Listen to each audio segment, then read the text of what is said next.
Custom Rome வந்து நிறைய பேர் வந்து போடணும்னு நினைப்பாங்க. பட் அவங்க கிட்ட வந்து பண்ண தேவையான ரிசோர்சஸ், அதுக்கப்புறம் அந்த கஸ்டம் ரோம் போறதுக்கான பேசிக் ஐடியா, அதுக்கப்புறம் வந்து அதை பத்தின பயம், ஸோ இதெல்லாம் வந்து பாத்தீங்கன்னா ஒரு யூசர் வந்து கஸ்டம் ரோம் போடாத மாதிரி பண்ணிடும்.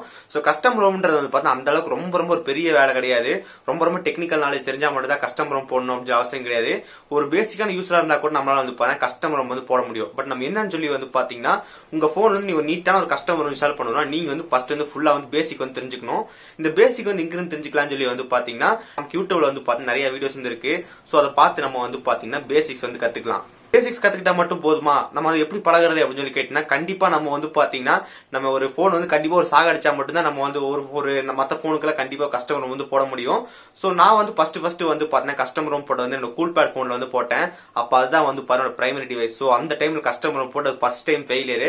என் மொபைல் ஆனே கிடையாது. அதுக்கப்புறம் தான் நான் வந்து பாத்தீங்கன்னா அப்படியே கொஞ்சமா கத்துக்கிட்டு தான் நான் வந்து இப்போதைக்கு ஓரளவுக்கு கஸ்டம் ரோம் வந்து எனக்கே அந்த அளவுக்கு வந்து தெரியாது. சோ ஏதோ வந்து ஓரளவுக்கு மேனேஜ் பண்ணிக்கிற மாதிரி தெரியும். ஸோ நம்ம சேனல்ல வந்து பாத்தீங்கன்னா கஸ்டம் ரோம் வந்து எப்படி இன்ஸ்டால் பண்றது அப்படின்னு சொல்லிட்டு ஃபுல்லா ஒரு டெடிகேட்டான ஒரு வீடியோ வந்து போட்டிருக்கோம். ஸோ ஐ கார்டு வந்து செக் பண்ணி பாருங்க. அதுக்கப்புறம் வீடியோக்கான லிங்க் வந்து பாத்தீங்கன்னா டிஸ்கிரிப்ஷன் வந்து கொடுத்துருக்கேன். அதுக்கப்புறம் உங்களுக்கு கஸ்டம் ரோம் பத்தின பேசிக் ஐடியா வந்து எதுவுமே தெரியல அப்படின்னு நினைச்சீங்கன்னா அதுக்கு ஒரு வீடியோ வந்து போட்டிருக்கோம். அட்வான்டேஜ் டிஸ்அட்வான்டேஜ் எல்லாம் போட்டிருக்கோம். இந்த வீடியோ செக் பண்ணி பாருங்க. லிங்க் வந்து பாத்தீங்கன்னா டிஸ்கிரிப்ஷன் வந்து கொடுத்துருக்கேன். ஸோ ஃபர்ஸ்ட் இது ரெண்டு வந்து பாத்துட்டு வந்துருங்க. அப்பதான் வந்து உங்களுக்கு கஸ்டம் ரோம் பத்தி ஓரளவுக்கு பேசிக் வந்து தெரியும்.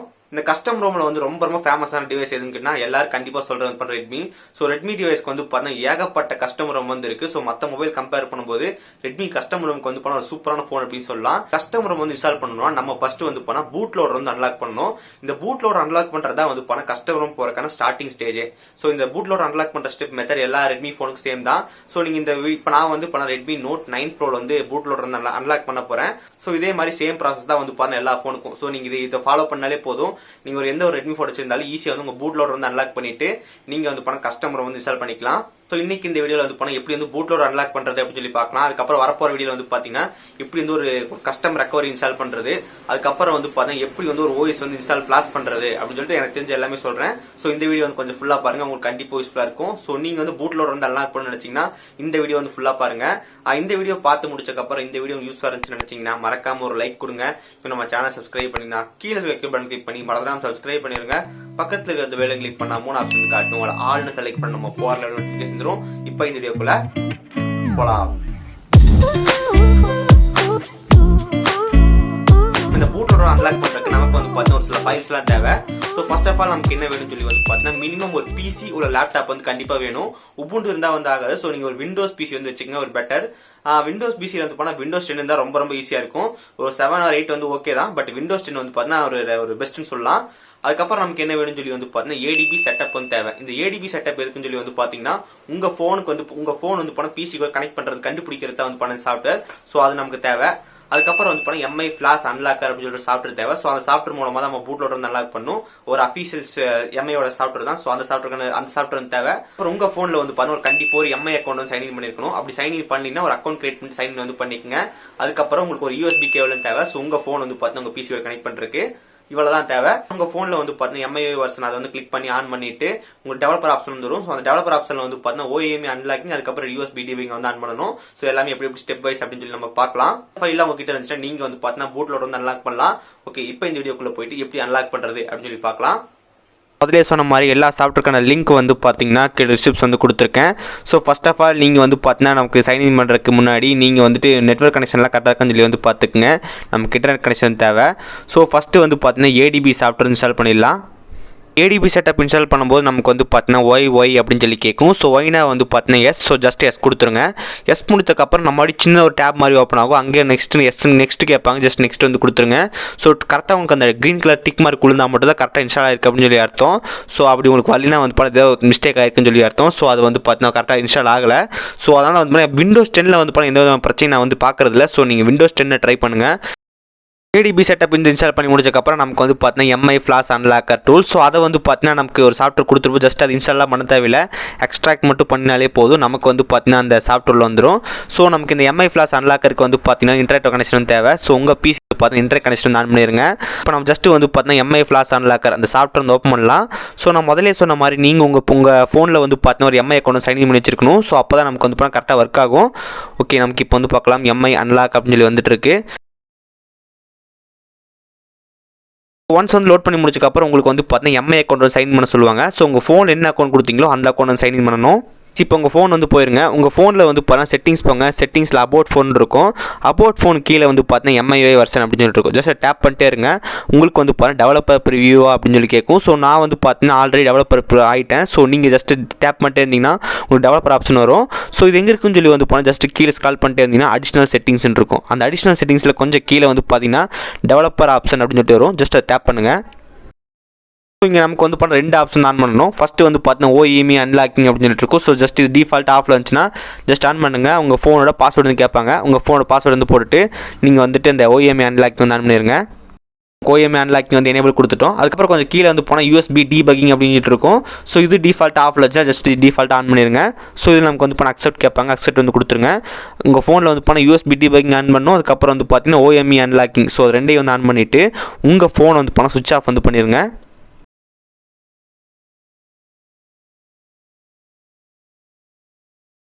உங்கள் ஃபோன் சுவிட்ச் ஆஃப் பண்ணி முடிச்சக்கப்புறம் உங்கள் ஃபோனோட லாக் பட்டன் அதுக்கப்புறம் வந்து பண்ணால் வால்யூம் டவுன் பட்டன் ஸோ ரெண்டையும் வந்து லாங் ப்ரெஸ் வந்து பண்ணுங்க.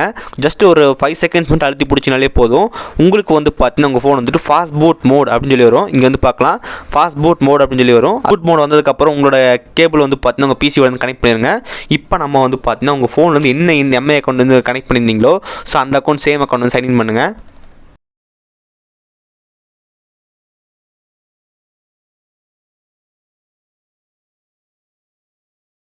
பாஸ்வேர்டு வந்து என்டர் பண்ணிவிட்டேன். ஜஸ்ட் சைன்இன் வந்து கொடுக்குறேன். இப்போ நமக்கு வந்து பார்த்தீங்கன்னா லோட் வந்து ஆகிட்டு இருக்கு. Checking if your Mi account as permission சொல்லிட்டு ஸோ நான் முதல்ல சொல்லியிருந்தேன் பார்த்தீங்கன்னா எம்ஐ அக்கௌண்ட் சைன்இன் பண்ணிக்கணும் அப்படின்னு சொல்லிட்டு சைன்இன் பண்ணுறீங்க. இப்போ நமக்கு வந்து பார்த்தீங்கன்னா அன்லாக் அப்படின்னு சொல்லி கேட்கும். ஜஸ்ட் வந்து பார்த்தீங்கன்னா அன்லாக் வந்து கொடுத்துடலாம். ஆனால் அன்லாக் கொடுக்குறதுக்கு ஜஸ்ட் கொஞ்சம் மேலே வந்து பாருங்கள் unlock will erase user data அப்படின்னு சொல்லி காட்டும். ஸோ நீங்கள் வந்து பார்க்கலாம் நீங்கள் அன்லாக் கொடுக்கும்போது உங்கள் ஃபோனில் இருக்கிற எல்லா பர்சனல் ஃபைல் டேட் ஆயிரும்.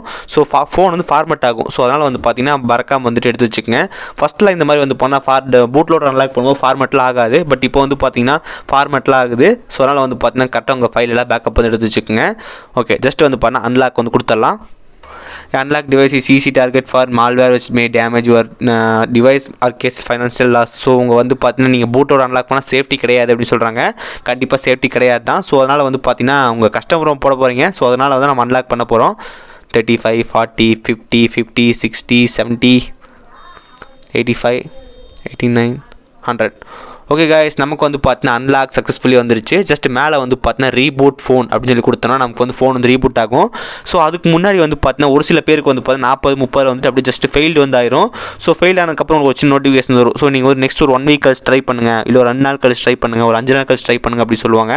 ஸோ எனக்கு ஃபஸ்ட் டைம் நான் ட்ரை பண்ணும்போது வந்து பார்த்தீங்கன்னா எனக்கு ஒரு 1 வீக் கழிச்சு ட்ரை பண்ணுங்கள், ஒரு 10 நாள் கழிச்சு ட்ரை பண்ணுங்கள் அப்படி வந்துச்சு.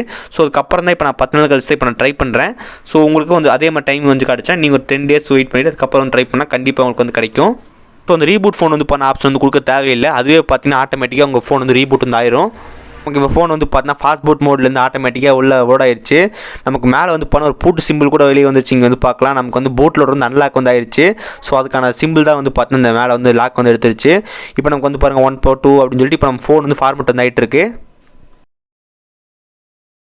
நமக்கு வந்து பார்த்தீங்கன்னா ஒரு எம்ஐ வெயிட்டோல் வந்து நம்ம ஃபஸ்ட் டைம் வந்து நம்ம ஒரு ஃபோன் வந்து வாங்கினா எப்படி செட்டப் பண்ணுமோ ஸோ அதே மாதிரி செட்டப் வந்து பண்ணி போய்க்கலாம் உள்ள.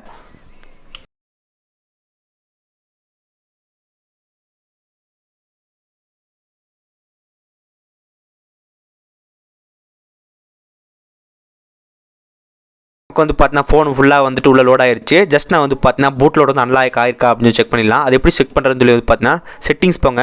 செட்டிங்ஸில் ஜஸ்ட் கீழே ஸ்க்ரால் பண்ணிட்டே நமக்கு வந்தோம்னா வந்து பார்த்தீங்கன்னா டெவலப்பர் ஆப்ஷன் இருக்கும். டெவலப்பர் ஆப்ஷன் கொஞ்சம் கீழே போனதுக்கப்புறம் உங்களுக்கு வந்து பார்த்தீங்கன்னா எம்ஐ அன்லாக் ஸ்டேட்டஸ்ன்னு இருக்கும். அந்த எம்ஐ அன்லாக் ஸ்டேட்டஸில் வந்து பார்த்தீங்கன்னா இப்போ தெரியும் நீங்கள் வந்து டிவைஸ் இஸ் அன்லாக் அப்படின்னு சொல்லி வந்துருச்சு. ஸோ இப்போ நம்ம சக்ஸஸ்ஃபுல்லாக நம்ம Redmi Note 9 Pro வந்து பார்த்தீங்கன்னா பூட்லோட வந்து அன்லாக் பண்ணிட்டோம். ஸோ இது நம்ம வந்து பார்த்தா ரெக்கவரி இன்ஸ்டால் பண்ணிவிட்டு அதுக்கப்புறம் வந்து பார்த்தீங்கன்னா கஸ்டமர் இன்ஸ்டால் பண்ணிட்டு போயிட்டே இருக்க வேண்டியது தான். ஸோ இது வந்து பணம் இப்போதைக்கு நம்ம பாதி கடலில் வந்து தாண்டிட்டோம் அப்படின்னு வச்சுக்கலாம். ஸோ நீங்களும் வந்து பார்த்தீங்கன்னா கஸ்டமர் வந்து இன்ஸ்டால் பண்ணுற ஆளாக இருந்தால் கண்டிப்பாக வந்து பூட்லோட வந்து அன்லாக் பண்ணணும். ஸோ நீங்கள் 2 Redmi ஃபோன் வச்சிருந்தாலும் இதுதான் வந்து ப்ராசஸ். இப்படி தான் நமக்கு வந்து பார்த்தீங்கன்னா பூட்லோட வந்து அன்லாக் பண்ணணும். நம்ம Redmi Note 9 Proல வந்து பார்த்தீங்கன்னா சக்ஸஸ்ஃபுல்லாக பூட்லோட வந்து அன்லாக் பண்ணியிருப்போம். நீங்கள் வந்து பார்த்துருப்பீங்க. அதுக்கப்புறம் ரொம்ப ரொம்ப ஒரு முக்கியமான விஷயம் சொல்லி என்னன்னு வந்து பாத்தீங்கன்னா பூட்லோடர் அன்லாக் பண்ணும்போது உங்க போன் வந்து பாத்தீங்கன்னா ஃபார்மட் வந்து ஆகும். ஸோ ஃபார்மட் ஆகும்னா வந்து பாத்தீங்கன்னா எல்லா ஃபைல் அழிஞ்சு போயிடும். ஸோ அதனால உங்க போன்ல இருக்கிற எல்லா முக்கியமான பிக்சர், வீடியோஸ், டாக்குமெண்ட், அதுக்கப்புறம் உங்களோட என்ன முக்கியமான வச்சிருந்தாலும் கண்டிப்பா வந்து சிஸ்டம் பேக்கப் பண்ணீங்க, இல்ல ஒரு பென்ட்ரைவ் வந்து பேக்கப் பண்ணிக்கங்க. ஸோ நீங்க பூட்லோடர் வந்து அன்லாக் பண்ணும்போது உங்களோட பர்சனல் ஃபைல்ஸ் எல்லாமே டேட் ஆகும். போன் வந்து பண்ண கம்ப்ளீட்டா வந்து ஃபார்மட் ஆயிட்டு தான் நமக்கு மறுபடியும் வரும். ஸோ அதனால பர்சனல் ஃபைல்ஸ் எல்லாமே பேக்கப் எடுத்து வச்சுக்கோங்க. இதுதான் நமக்கு வந்து பாத்தீங்கன்னா ஃபார்மேட் Redmi Note 9 Pro வந்து பூட்லோடர் அன்லாக் பண்றது. சோ இந்த மெத்தட் ஃபாலோ பண்ணி நீங்க என்ன Redmi போன் வச்சிருந்தாலும் ஈஸியா வந்து பூட்லோடர் வந்து அன்லாக் பண்ணிக்க முடியும். இந்த வீடியோ உங்களுக்கு யூஸ்ஃபுல்லா இருக்கும்னு நினைக்கிறேன். இந்த வீடியோ உங்களுக்கு யூஸ்ஃபுல்லா இருந்துச்சுன்னு நினைச்சீங்கன்னா மறக்காம ஒரு லைக் கொடுங்க. நம்ம சேனல் சப்ஸ்கிரைப் பண்ணினா கீழே இருக்க கிளிக் பண்ணி மறந்துடாம சப்ஸ்கிரைப் பண்ணிருங்க. பக்கத்துக்கு அந்த பெல் கிளிக் பண்ணா 3 ஆப்ஷன் வந்து காட்டும். அல்ல ஆல்னு செலக்ட் பண்ண நம்ம போற நோட்டிபிகேஷன் வரும். நல்ல வீடியோ சந்திக்கிறேன். See you guys. Bye. Have a nice day.